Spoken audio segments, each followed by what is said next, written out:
All right, Wildcard weekend is officially in the books. I'm going to be going through this video what I learned, what I was surprised with, where I was right in terms of Wildcard weekend. But before we get into that, please don't forget to subscribe to the channel. Listen, I know you guys see the new backdrop. I know you guys hear the new mic. I've been making a lot of upgrades. I've been cooking a little bit. So I'd really appreciate it if you would hit that subscribe button so you don't miss any of my new videos. I'm going to be covering the entirety of the NFL playoffs, even though I've 2 for 6 so far, but that's okay. Gonna be covering the whole playoffs, gonna be doing everything like that, so please don't forget to subscribe so you don't miss any videos, and make sure to like this video if you enjoyed. Alright, so I'm gonna be hitting you guys with some of my thoughts for Wildcard weekend, and I'm gonna start with the first game of the weekend, Houston versus Cleveland. So my first thought is that CJ Stroud is a stud, and I don't mean this hyperbolic. I don't mean this in a way that is, for attention or for clicks. I think CJ Stroud might have legitimately had, or is having, I guess, since it's not over, the best rookie quarterback season ever. Period. He led the NFL in passing, touchdowns per interception ratio. He threw for over 4,000 yards. He won a playoff game. We're forgetting that this is a team in the Houston Texans that was a bullshit last-second touchdown away from being the worst team in the NFL, right? And for them to not only win a playoff game, but for them to be competitive, for them to have such a dramatic win increase is in large part due to CJ Stroud, because that kid is a stud. And, there's a lot to be made on his Wonderlic, or no, his S2. It was his S2 test. He didn't score the best on it. People are like, well, maybe he's not a good processor, and maybe he's not. CJ Stroud is just a football player, man. Fuck all the tests, fuck everything else. He's a football player. He plays football. And he said that. We didn't listen. He said it. He was like, hey, I'm a football player. Like, I play football. And what a player he's been. I think he's the runaway candidate for Offensive Player of the Year, despite the fact that Puka Nacua had one of the best rookie receiving seasons we've ever seen. I think CJ Stroud's a runaway candidate for Offensive Rookie of the Year. He was in the MVP conversation in parts of this year. Now, again, he missed a few games down the stretch, wasn't able to cement himself in there. But what a rookie season it's been for CJ Stroud. He's the type of guy that every franchise needs to look for. You want a CJ Stroud. You want a certifiable dog at quarterback. You want that guy who is going to go in tough environments, win you games. That Cleveland defense had been really, really good all year. I understand they weren't as good away as they were at home. Maybe we have a Houston Astros situation, but they were really good defense. And Myles Garrett, those DBs, those linebackers, really good. CJ Stroud ate them alive. He completed almost 80% of his passes, threw for almost 300 yards, 3 touchdowns, no picks. What a performance. What a performance from CJ Stroud. And that leads to my second point, which is I think that in the NFL, if you are just a bottom dweller, if your team is ass, if you guys are, bottom of the league, this Houston Texans team proves that you can turn yourself around like that was a bad snap. Like that. You do 2 things. You get a good coach and you get a good quarterback. Now, obviously, those 2 things are easier said than done. But the Texans are proving the effectiveness that it has right of way when you do so. Right? Because the Texans were awful last year. They come this year. DeMeco Ryans is a stud. CJ Stroud's a stud. They hit at quarterback and coach. Boom. And it seems, and I don't think I'm alone in this opinion, a lot of people believe that the Texans are going to be perennial contenders for years to come. One offseason away, right? They didn't add any major free agents. They didn't, have a bunch of injured players last year coming back. This is essentially the same team with a few minor free agents. CJ Stroud, Will Anderson, who is also a stud and probably going to win Defensive Rookie of the Year, and head coach. So when you nail your coach, when you nail your draft, and you get a stud quarterback, you're going to win a lot of games. It's a very simple formula. So when I see teams rolling out these, middle of the pack quarterbacks, it really just grinds my gears because it's like, you're not going anywhere. You're not going to do anything. Put a pin in that comment for just a second.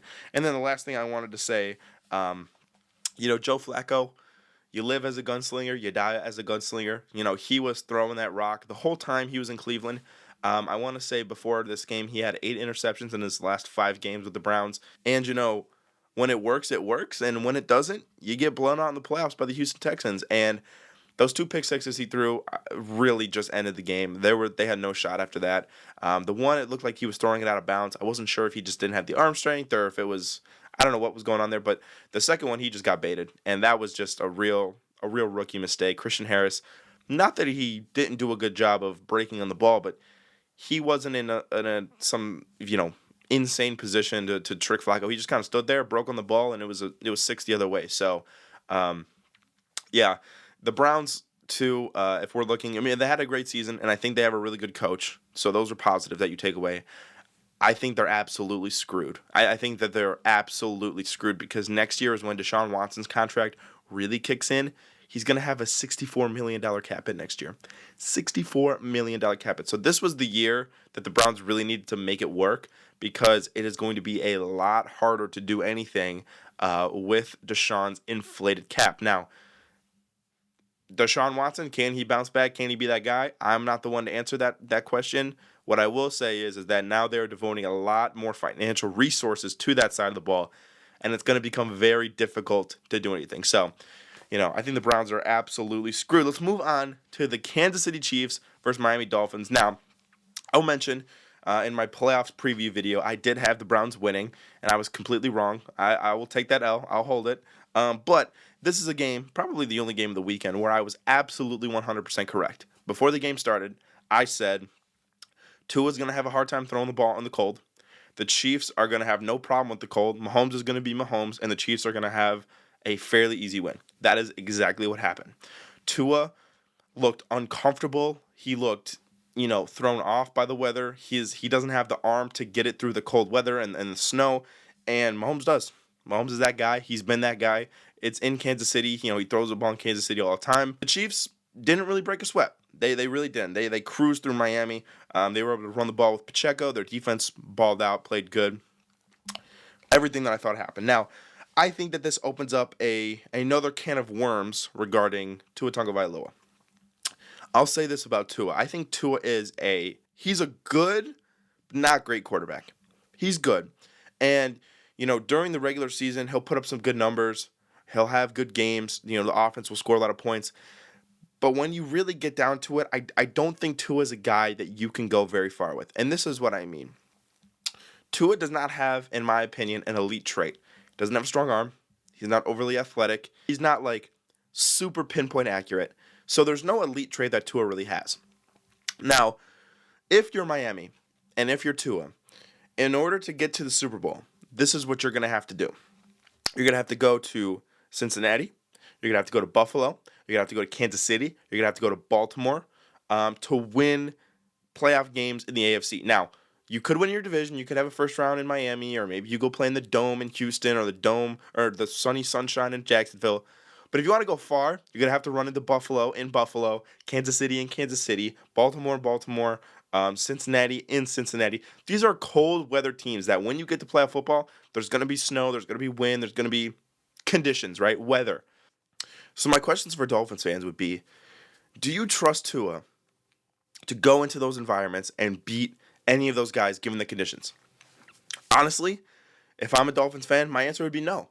He hasn't shown that he is, I don't want to say soft, because you have to have a certain level of toughness to make it in the NFL. So I'm not going to call him soft. But is he, I guess, physically gifted enough to make those throws in the cold weather in Buffalo, in Kansas City, in Cincinnati, wherever? I don't know. Now, the interesting part about this, and where I think it gets controversial for some people, is Tua is due for an extension. I would, if I was Tua, go into the Dolphins office this offseason and say, hey, I want an extension, right? I've been your quarterback. I've been really good in the regular season. The offense has been clicking. We've been one of the best units in the NFL, which is all true. I want an extension. Burrow got his extension. Herbert got his extension. Guys that were picked right before or right after me. And, it's my time. Give me my money, essentially, right? If you're the Dolphins, and it's already been reported that they want to get an extension done, so some of this is not as controversial, I guess, maybe as I'm making it sound. But if you're the Dolphins, you really gotta figure out the number, because if I am Miami's front office, I'm not giving Tua anything over $30 million a year. It's because we have so many other young, talented players to pay. Jalen Waddle needs money.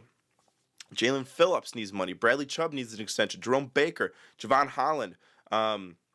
There's so many guys to pay. I don't want Tua taking up such a significant portion of the cap because I think while Tua's a good quarterback, you could easily upgrade.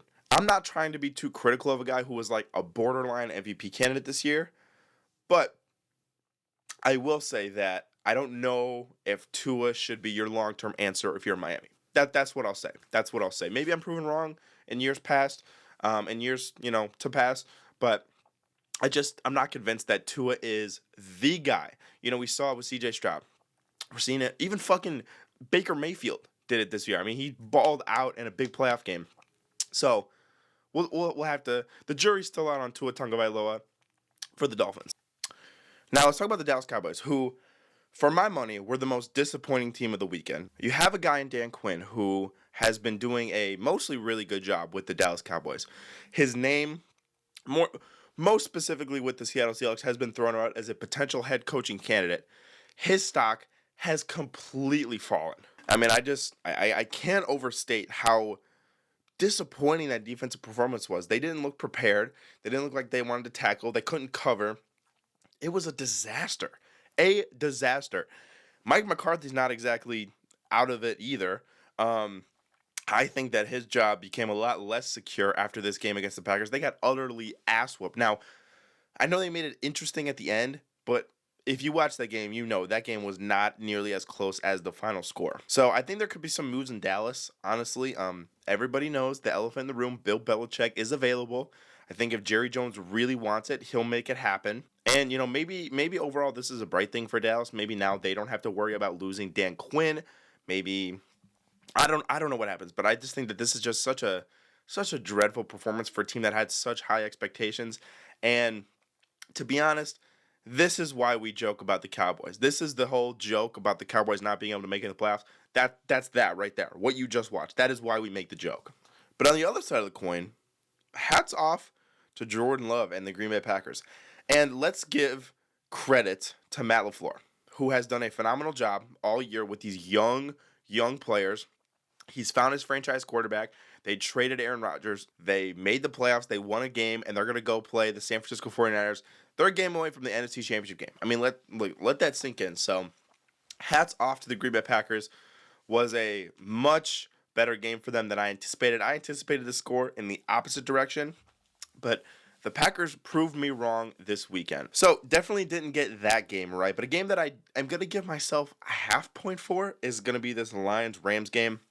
Now, before this happened, I predicted a few things. I said this is going to be game of the year. I was correct. It was pretty damn close. I said it's going to be a Rams 1-point victory, which it ended up being a Lions 1-point victory. So again, half point. And the Lions in this game encapsulated everything that has made them special since Dan Campbell arrived. They were ultra aggressive. They have great playmakers. They drafted well, and they've trusted themselves down the stretch. Who scored touchdowns in this game? Sam Laporta, rookie. Jahmyr Gibbs, rookie. Two guys that were, criticized, I think, on draft day. And Amon-Ra St. Brown, who, again, was a excellent draft pick by this Detroit front office. I understand it was a few years ago, but excellent receiver. They trusted themselves with the Matthew Stafford trade, getting those assets, and getting Goff, because let's not forget, this trade was either going to go down with the 49ers or the Rams.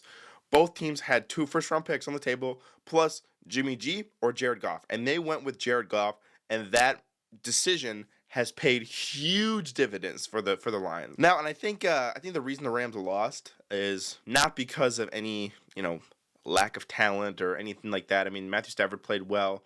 The defense played about as well as you can expect. Puka Nacua, that guy he's just fucking ridiculous. But I think the reason they lost was because of poor clock management by Sean McVay. I mean, we saw this in the Ravens game. He burned those timeouts way too early, and it hurt them down the stretch. So if you're the Rams, hang your hat. You still got McVay, who's a great coach. You got Matthew Stafford, who, at least for a few more years, is, I think, going to play at a really high level. You got really good young talent, You guys will be okay. I promise you, you guys will be back here very soon. Getting on to the Buffalo Bills and Pittsburgh Steelers. I mean, yeah, like we saw this coming. The Bills trounced them. Josh Allen had one of his on days that he's actually put together quite a few on days in a row. Didn't have problems with turnovers. That was Mason Rudolph. You know, the Bills just have completely turned their season around. They did the opposite of what the Eagles did, where the Eagles were 10-1 and just fell off a fucking cliff. The Bills have totally flipped their season around and look really, really good. They're about to host Kansas City in a divisional round game. That is going to be a really, really good game. My favorite game of round 2. Spoilers. But you know, the Steelers, they just don't have any star power, man. George Pickens is good, Deontay Johnson is good, the running backs are pretty good, but they just don't have star power. That's what they lack. They lack juice. They lack everything. And it seems like this might be Mike Tomlin's last game in Pittsburgh. Would be unfortunate for them, but just by his presser, it does seem that that's the case. But unfortunately, I think, you know, without any change, they're going to be stuck in mediocrity for a while. And then for the last game, holy shit, what the hell happened to the Eagles? The Eagles, like I just mentioned, 10-1, and you can't even win a damn playoff game. I mean, this is just crazy. They got absolutely trounced by Tampa. Shout out Baker Mayfield for completely turning your career around. You know, you went to the Rams, played really well for 5 games. You came to the Tampa Bay Buccaneers in the offseason, and people were roasting the Bucs. They were saying it's the worst quarterback battle of all time. Kyle Trask, Baker Mayfield. Oh my God. I count me amongst the Buccaneers haters before the season started. Everybody who watches this channel knows that I expected them to finish really low on the totem pole. And I have to relinquish myself.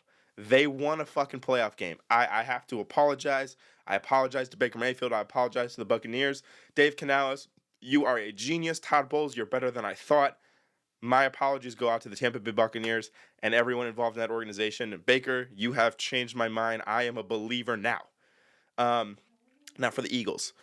What a just colossal disappointment. I mean, you have so much talent. You have so many good players. You had so much hype after the Super Bowl last year. And it just fell apart. It really just fell apart. I have no explanation.